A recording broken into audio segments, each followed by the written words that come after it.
Hi, welcome to my channel. ഇന്ന് നമുക്ക് നമ്മുടെ റേഷൻ കടയിൽ നിന്ന് കിട്ടുന്ന ചുവന്ന അരി ഉണ്ടല്ലോ, മട്ടയരി.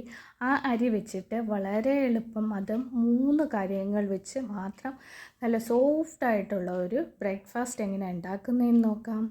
അതിന് വേണ്ടി നമ്മളിവിടെ 2 ഗ്ലാസ് അരി എടുത്തിട്ടുണ്ട്. എൻ്റെ ഈ വീഡിയോ ഇഷ്ടപ്പെടുവാണെങ്കിൽ ലൈക്ക് ചെയ്യാനും സബ്സ്ക്രൈബ് ചെയ്യാനും മറക്കല്ലേ. ഈ അരിയുടെ കൂടെ നമ്മൾക്ക് ചോറോ അതുപോലെ അവിലോ ഒന്നും ചേർക്കണ്ട. പിന്നെ നമുക്കിതിലേക്ക് ആവശ്യമായിട്ടുള്ളത് 1/2 ഗ്ലാസ് ഉഴുന്നാണ്. നമ്മൾ അരി എടുത്ത അതേ ഗ്ലാസ്സിൽ 1/2 ഗ്ലാസ് ഉഴുന്നാണ് എടുത്തിട്ടുള്ളത്. 2 ഗ്ലാസ് അരിക്ക് നമ്മൾ 1/2 ഗ്ലാസ് ഉഴുന്നും അതിൻ്റെ കൂടെ ഒരു 1/4 ടീസ്പൂണ് താഴെ ഉലുവയുമാണ് എടുത്തിട്ടുള്ളത്.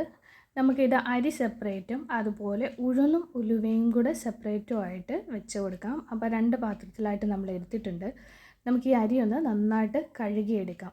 റേഷൻ കടയിൽ നിന്ന് കിട്ടുന്ന അരിയാണല്ലോ, അപ്പോൾ ഒരു നന്നായിട്ട് നമ്മൾ 3-4 പ്രാവശ്യം കഴുകിയെടുക്കണം. അപ്പോൾ നമ്മളൊന്ന് കഴുകിയെടുത്തിട്ടുണ്ട്. ഇനി ഇതിലേക്ക് നമുക്ക് അരി ഒന്ന് കുതിർക്കാൻ വേണ്ടിയിട്ട് വെള്ളം ഒഴിച്ച് വെക്കാം. നന്നായിട്ടൊന്ന് വെള്ളം ഒഴിച്ച് അടച്ച് വെക്കാം. ഒരു 4-5 മണിക്കൂർ ഒന്ന് കുതിർന്ന് കിട്ടണം. അതുപോലെ നമ്മൾ ഉഴുന്നും എടുത്തിട്ടുണ്ട്, അതും നന്നായിട്ടൊന്ന് കഴുകിയെടുക്കാം. ഉഴുന്നും കഴുകിയെടുത്തിട്ടുണ്ട്, നന്നായിട്ട് കഴുകിയെടുത്തിട്ടുണ്ട്. അതും നമുക്ക് കുതിർക്കാൻ വേണ്ടി വെള്ളം ഒഴിച്ച് അടച്ച് വെക്കാം. അപ്പോൾ ഒരു 3-4 മണിക്കൂർ കഴിഞ്ഞിട്ട് നമുക്കെടുക്കാം.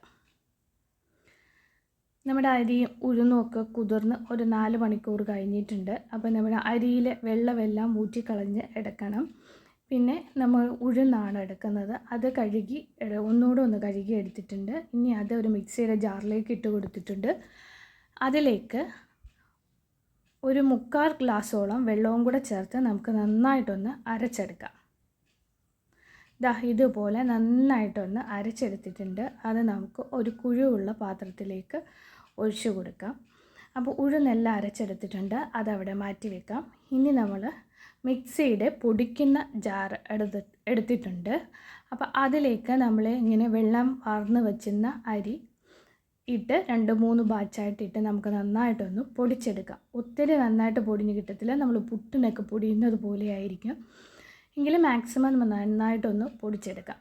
അതുകൂടെ നമുക്ക് ഈ അരച്ച് വച്ചിരിക്കുന്ന ഉഴുന്നിലോട്ട് ചേർത്ത് കൊടുക്കാം.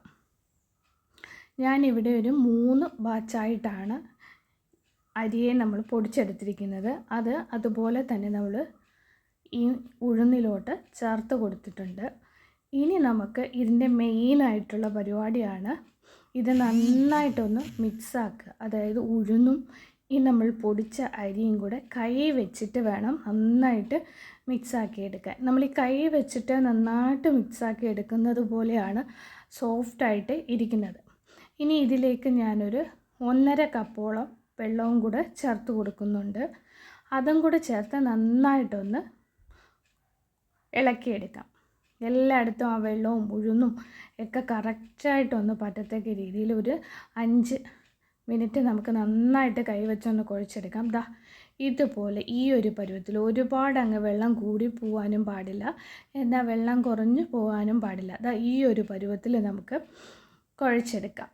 ഇത്രയും മതി. ഇനി നമുക്കിത് അടച്ചു വെക്കാം. ഞാനിതെല്ലാം രാത്രിയിലാണ് ചെയ്തത്. അപ്പം രാവിലെ ആയിട്ടുണ്ട്. നമ്മുടെ മാവ് നമുക്കൊന്ന് തുറന്ന് നോക്കാം. ഇതുപോലെ നന്നായിട്ട് പൊങ്ങി വന്നിട്ടുണ്ട്.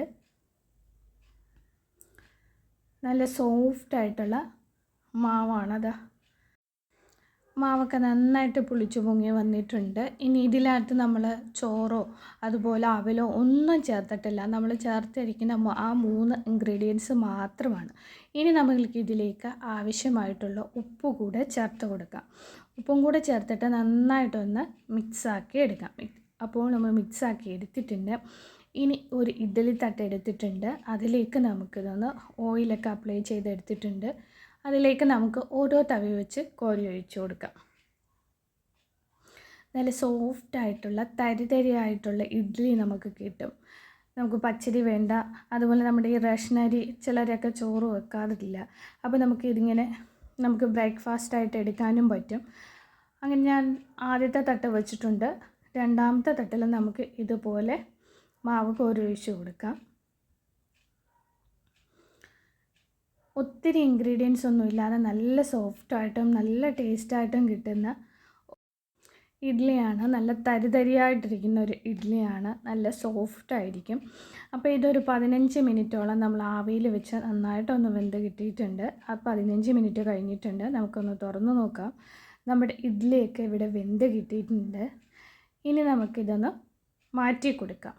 കണ്ടോ, നല്ല സൂപ്പർ ടേസ്റ്റാണ്, അതുപോലെ സോഫ്റ്റുമാണ്. ഇതിപ്പോൾ രാവിലെ തൊട്ട് രാത്രി വരെ വെച്ചിരുന്നാലും ഹാർഡായി ഒന്നും പോവാതെ നല്ല സോഫ്റ്റായിട്ട് തന്നെ രാത്രിക്കും അതുപോലെ പിറ്റേ ദിവസം എടുത്താലും നമുക്കിത് നല്ല സോഫ്റ്റായിട്ട് തന്നെ ഇരിക്കും. അത്രയ്ക്കും നല്ല സോഫ്റ്റായിട്ടുള്ള ഒരു ലൈറ്റ് പിങ്ക് കളറിലുള്ള നമ്മുടെ ഇഡ്ഡലി റെഡി ആയിട്ടുണ്ട്. അപ്പം എല്ലാവരും ഒന്ന് ഉണ്ടാക്കി നോക്കണം. ഇഷ്ടപ്പെടുവാണെങ്കിൽ ലൈക്ക് ചെയ്യണേ. താങ്ക്